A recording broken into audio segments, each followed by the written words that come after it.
Hello friends, welcome to my YouTube channel. आज के video में हम वर्क वाली अस्तर वाली कुर्ती की कटिंग करना सीखेंगे। ये देखिए, हमारे पास ये कुर्ती का ऊपर वाला फैब्रिक है और अस्तर भी है साथ में।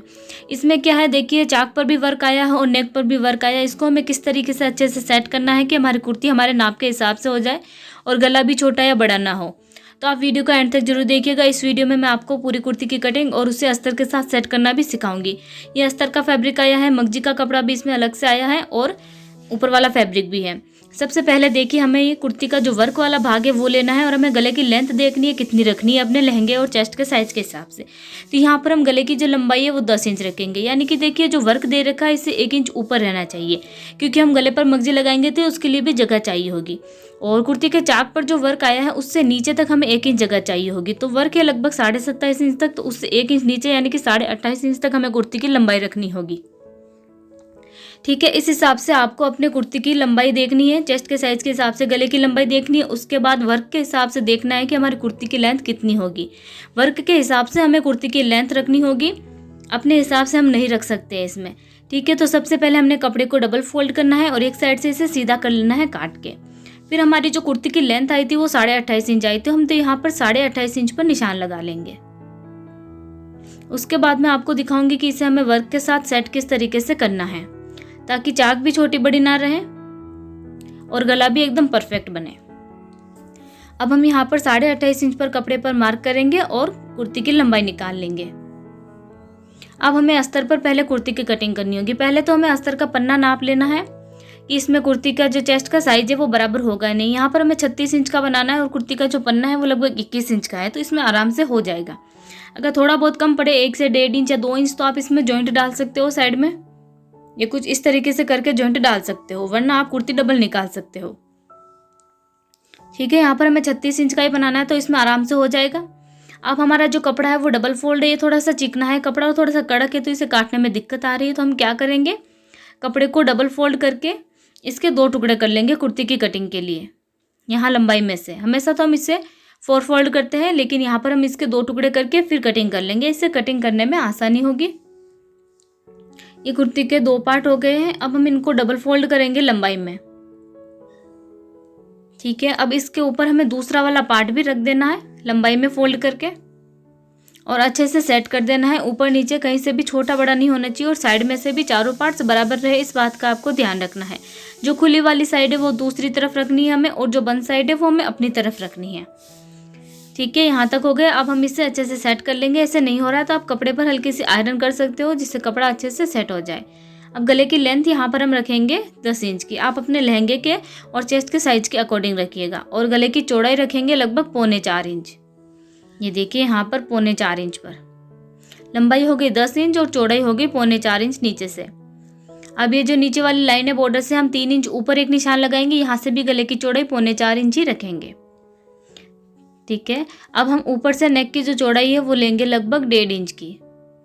ज़्यादा चौड़ी नहीं रखते हैं गले की यहाँ से चौड़ाई। अब ऊपर वाले पॉइंट को हम बीच वाले पॉइंट से सीधी लाइन बना के मिला देंगे। अब बीच वाले पॉइंट को हम नीचे वाले पॉइंट से सीधी लाइन बनाते हुए मिला देंगे। ठीक है,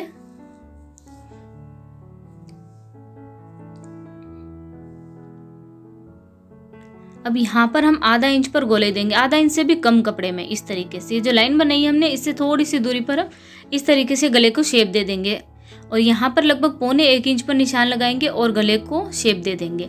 एकदम गोल भी नहीं रखना है गला और अंडाकार भी नहीं रखना। इस तरीके से जैसे गले का शेप रहता है उस हिसाब से बनाइएगा। ना ही हमें गला कोने नहीं रहने चाहिए गले में। आपको जिस बात का जरूर ध्यान रखना है, जब आप लाइन बनाओ तो एकदम फिनिशिंग से होनी चाहिए लाइन। ठीक है, अब हम एक पार्ट पर नेक की कटिंग कर देंगे और बैक पार्ट का जो पार्ट है उस पर भी हल्की सी नेक की कटिंग कर लेनी है और सेंटर मार्क बना देना है। अब यहाँ पर हम शोल्डर से यानी कि तीरे का निशान लगाएंगे। तो तीरे का जो निशान है वो हम लगभग 7.5 इंच पर लगाएंगे। ठीक है, 7.5 इंच हम शोल्डर्स की चौड़ाई रखेंगे और लंबाई भी आर्मोल की 7.5 इंच ही रखनी है। यहाँ पर पहले एक बॉक्स बना देंगे, यहाँ से भी 7.5 इंच रखते हुए। उसके बाद देखिए जो कोना है यहाँ पर हम 1 इंच पर गोलाई दे देंगे। इस तरीके से आर्मोल हो जाएंगे। अब हम इनकी कटिंग कर लेते हैं। उसके बाद फ्रंट के जो आर्मोल रहेंगे उनकी थोड़ी ज़्यादा कटिंग करेंगे। साइड में हमें कुर्ती के जो हम चाक वाला निशान लगाते हैं वो अभी हमें नहीं लगाना है, क्योंकि इसके ऊपर वर्क है और वर्क में आप देख सकते हो चाक चौड़ी भी रह सकती है, इसलिए कम पड़ सकता है। अब यहाँ पर हम फ्रंट के आर्म होल की कटिंग कर लेते हैं। तो 5.5 इंच पर आप निशान लगाइए और एक और आर्म होल ड्रॉ कीजिए, थोड़ा सा अंदर की ओर लेते हुए, जैसे मैं आपको हमेशा दिखाती हूँ। सिर्फ ऊपर वाले पार्ट पर ही कीजिएगा, ये कटिंग करना जरूरी है वरना आर्म होल में सलवटें पड़ेंगी। ठीक है, अभी मैं आपको दिखा देती हूँ। यहाँ पर हमें कटिंग नहीं करनी है साइड के चाक की, क्योंकि चाक पर डिज़ाइन आ रखी है। अगर कटिंग कर देंगे तो वो डिज़ाइन बराबर नहीं आएगी और कपड़ा कम भी पड़ सकता है, उसमें बाद में हमें जॉइंट डालना पड़ सकता है, इसलिए हम बाद में कटिंग करेंगे। अब देखिए वर्क हमें किस तरीके से कटिंग करना है। तो हम कुर्ती का फ्रंट या बैक पार्ट कोई सा भी ले सकते हैं और पहले यहाँ पर हमने कपड़े को डबल फोल्ड करके रखा है। कुर्ती के बैक पार्ट पर कोई वर्क नहीं आया, सिर्फ फ्रंट पार्ट पर ही वर्क है। तो यहाँ पर हम कुर्ती को अच्छे से सेट कर देंगे अस्तर को ऊपर वाले फैब्रिक पर। ये देखिए वर्क से नीचे हमें लगभग 1 से 1.5 इंच जगह रखनी है और कुर्ती के ऊपर वो भी आप लगभग आधा इंच जगह एक्स्ट्रा में रखिएगा, ताकि कपड़ा इधर उधर भी सरक जाए तो छोटा ना पड़े। ठीक है, ये तो नाप का कपड़ा हमने निकाल लिया है। अब हम ऊपर वाला फैब्रिक जो है वर्क वाला, इसको सीधा करेंगे, सिंगल करना है। उसके बाद कुर्ती का फ्रंट वाला पार्ट लेना है, जो गले वाला पार्ट है वो वाला, उसको बीच में से फोल्ड करके इसके ऊपर रखना है। इसका भी सेंटर मार्क जरूर मिलेगा। देखिए इसमें जो वर्क दे रखा है वो एकदम बीच में रखिएगा। ठीक है, फिर गले की डिज़ाइन देखते हुए इसे अच्छे से सेट कर दीजिए। और ये देखिए चाक पर जो वर्क दे रखा है वो दोनों तरफ बराबर रखिएगा अस्तर पर। ऐसा नहीं कि एक तरफ हम 2 इंच जगह रख दें और एक तरफ हम 4 इंच की जगह रख दें, ऐसा नहीं होना चाहिए। दोनों तरफ बराबर जगह रखिएगा ताकि जो वर्क है वो बराबर बीच में रहे। अब हम साइड में से थोड़ा सा फैब्रिक एक्स्ट्रा रखिएगा ताकि कपड़ा इधर उधर सरके तो छोटा ना पड़े। तो लगभग 1 इंच कपड़ा एक्स्ट्रा रखते हुए फैब्रिक आप कट कर लीजिए। अब इसे हम साइड में रख देते हैं और बाकी जो हमारे पास बचा हुआ कपड़ा है उसमें से हम बैक पार्ट बना लेंगे। या तो उसमें से बराबर आ जाएगा और अगर नहीं बराबर आए तो आप इसमें जॉइंट डालना होगा, क्योंकि इसमें ज़्यादा कपड़ा नहीं आता, हम कुर्ती डबल नहीं निकाल सकते हैं। तो जो हमारे पास कपड़ा बचेगा उसमें से हम जॉइंट भी डाल देंगे। अगर इसमें से बराबर नहीं आए तो इसमें ये बराबर हो रहा है तो हमें जॉइंट डालने की ज़रूरत ही नहीं है। ठीक है, तो ये बचा हुआ कपड़ा हम बैक पार्ट पर रख देते हैं। अगर आप स्टिचिंग का वीडियो देखना चाहते हैं तो हमें कमेंट करके ज़रूर बताइएगा, हम आपके लिए एक स्टिचिंग का वीडियो भी ज़रूर अपलोड करेंगे। अब देखिए कटिंग होने के बाद हमें इस पर कुर्ती को अस्तर के ऊपर कैसे अच्छे से सेट करना है। इसमें हमें पहले हाथ से कच्ची सिलाई लगानी पड़ती है। वैसे कच्ची सिलाई तो नहीं कह सकते इसे, लेकिन बड़ी बड़ी सिलाई लगानी है। पहले देखिए वर्क हमने गले पर अच्छे से एडजस्ट कर लिया है और कुर्ती का जो चाक का वर्क है वो भी दोनों तरफ बराबर रहना चाहिए, यानी कि दोनों तरफ बराबर जगह रख के इस तरीके से रख लीजिए। और चाक की लंबाई में भी देखिए नीचे सिर्फ 1 इंच ही जगह रखी, इतना ही हमने पहले कटिंग में लिया था। तो यहाँ पर हम मैचिंग कलर का धागा पिरोएंगे और एक बड़ी सुई में धागा पिरो लेंगे। यहाँ पर हम पहले हाथ से इसे अच्छे से सेट कर देंगे बड़ी बड़ी सिलाई लगा के। वो सिलाई हमें बाद में निकालनी भी नहीं है, रहेगी वैसे ही रह लीजिए। अगर आपसे चाहो तो सीधा मशीन से ही सिलाई लगा सकते हो, अगर इसके ऊपर वर्क पर सिलाई लगती हो तो। यहाँ पर हम जरी वाला वर्क है, सीधी मशीन से सिलाई भी लगा सकते हैं, लेकिन मशीन से लगाने में दिक्कत आती है, इधर उधर सरक भी जाता है। इसलिए आप पहले इस तरीके से बड़ी सुई लेके बड़ी बड़ी सिलाई लगा दीजिएगा।